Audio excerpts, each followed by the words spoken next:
Cut on the set! Action!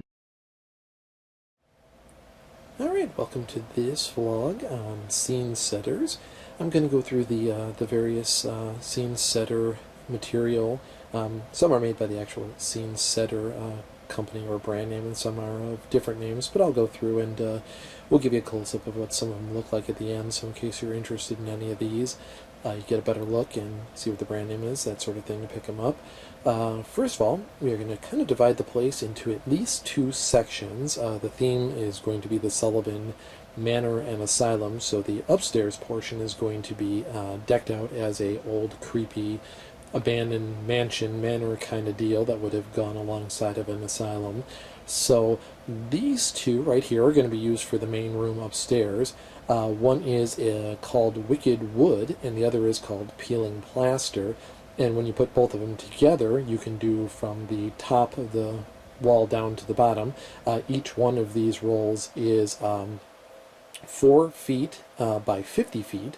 So basically it covers the bottom half or the top half of the wall. When you put them together, it covers the whole wall. So I will zoom in a little bit to give you a little bit of an idea of what these look like.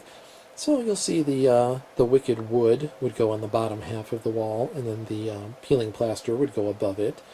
So these little plastic packages here are actually folded in half. They would have been too big to fit in the frame if I would have unfolded them. So they right now are about 2 feet, but if you unfold them, it would be about 4 feet. So this is the main gist of what will be on the wall in the main room. If you hang on 1 second, I'll show you a few of the add-ons that we're going to throw in there as well. Okay, here are the two add-ons that will go in the Sullivan Manor. One is a kind of haunted skull fireplace with a bookshelf, and the other is a bunch of creepy Gothic mansion portrait add-ons that we will just place around the room. Coming up here shortly, I am going to feature a vlog on another little feature we're going to add to the Haunted Mansion Manor area. I'm going to give a try for the first time this year to make a living portrait or two. So look forward to that coming up. So these little Gothic portrait add-ons here will go along with at least two, I think I'm going to do. One will be on the main TV. I'm building a frame to go around the TV. It'll actually probably be cardboard with some kind of material or paper over it. And then the other is going to be an actual TV LCD monitor that I'm going to get an actual frame for living portraits. So these here will complement that, so some of the ones will just be creepy and some will actually be moving. So you can look forward to that one coming up here in the not too distant future. So if you hang on, we will shift focus to one of the other rooms. Okay, and for the downstairs, which will be the Sullivan Insane Asylum area, we are going to use, I was able to actually get really lucky. It was on Amazon, just from looking for different kind of scene setter stuff. I happened to find this bloody board wall covering stuff here that's on the left, and was actually able to get each one of those for $1.99 each, which was a great deal because usually these scene setter things run anywhere from about $15 to $30 depending on how fancy and how long the roll is, that sort of thing. But I actually got really lucky with those. So I think they're 4 feet by 25 feet, so you probably would need to use, two sections for each of the wall if you were going to go full from top to bottom. In our downstairs, we kind of have a chair rail, and the lower half is paneling. So I'm debating on whether or not we want to do the whole wall or just the top half. Kind of leaning more toward just the top half at the moment, just because it might be kind of overkill with all the wood, but probably also depend on how it matches. If the paneling and this don't really match very well, I may just cover up the chair rail entirely and just go wood from top to bottom. And then if you look over here, as part of the Insane Asylum, we are also going to have one of the walls be a little morgue section, which will have all the little drawers there. So those are the two main ones that will be on the walls in the basement. We'll also have a bunch of props that will be stationed around the John Doe prop that you saw a little earlier, and the Old Gramps prop. I think the John Doe will be under a sheet on a desk, and the Old Gramps is going to be kind of the mad scientist doctor who was working on John Doe. And there'll be another couple of various things that will be thrown into the mix as well besides that.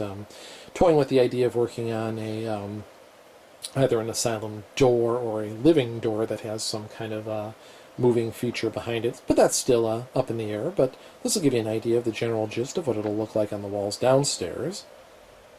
Okay, here's two more miscellaneous ones. One will be one that will be covering the refrigerator in the kitchen. We also plan to use, I think, since I got so much of that rotting wood, and probably will use some of that on the kitchen walls as well to kind of complete the look. But this is what will be over the refrigerator door, and then thought it would be interesting to show you what one of these things actually looks like unfolded. This is a used one that we used at our last Halloween party that covered the bathroom door.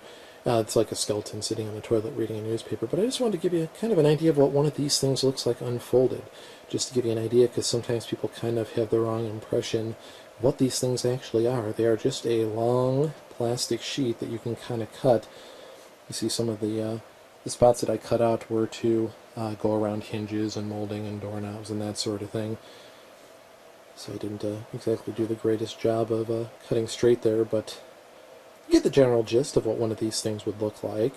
So that is just two other miscellaneous ones that we'll have around the house. Okay, and this little last batch here is kind of a miscellaneous hodgepodge that I'm not totally sure what I'm going to use it for or not this year. On the top here, it's hard to tell, so I'm going to throw some little pictures up on the screen because I don't have the original packaging for some of this stuff anymore, so you can see what it looked like.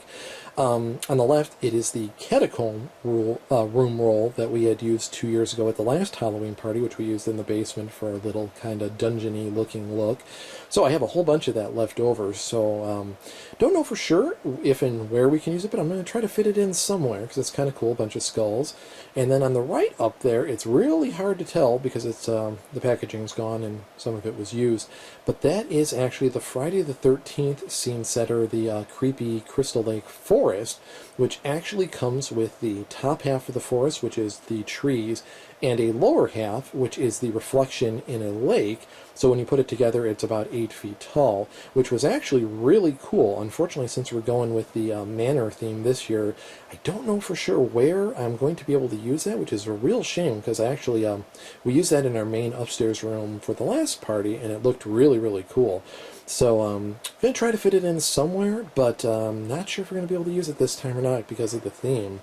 And then down here, these were just two miscellaneous years worth of little things that we had put in the windows that face the front of the house.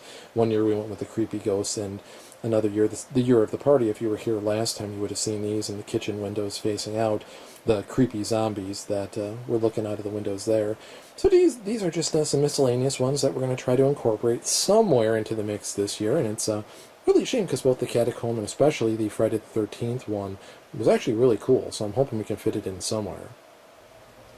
Okay, and finally we have this attractive gentleman who was part of its door covering that went on our front door last year. We kind of had a somewhat of a biohazard zombie kind of feel to the outside last year, so he was peeking out of the front door, which our screen door is all glass, so he covered the whole entire thing. So may do that again this year. I still haven't totally figured out what the outside theme is going to be, but that was one last little door cover that we had used in the past.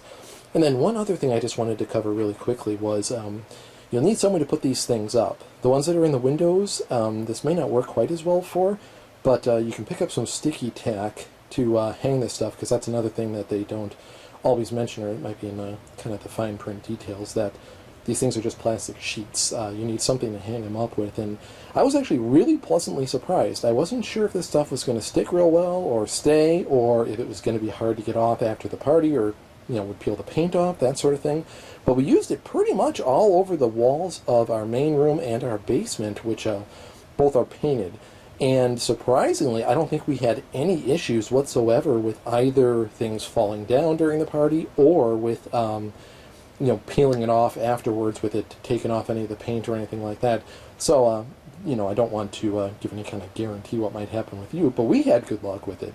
So just remember, if you're going to pick up any kind of scene setter, you're going to need some kind of adhesive to put it on the wall, and this stuff is fairly safe. We had good luck with it last time, so hopefully we will this time. Thank you for watching, and look for more of these coming up shortly. Take care. Bye-bye.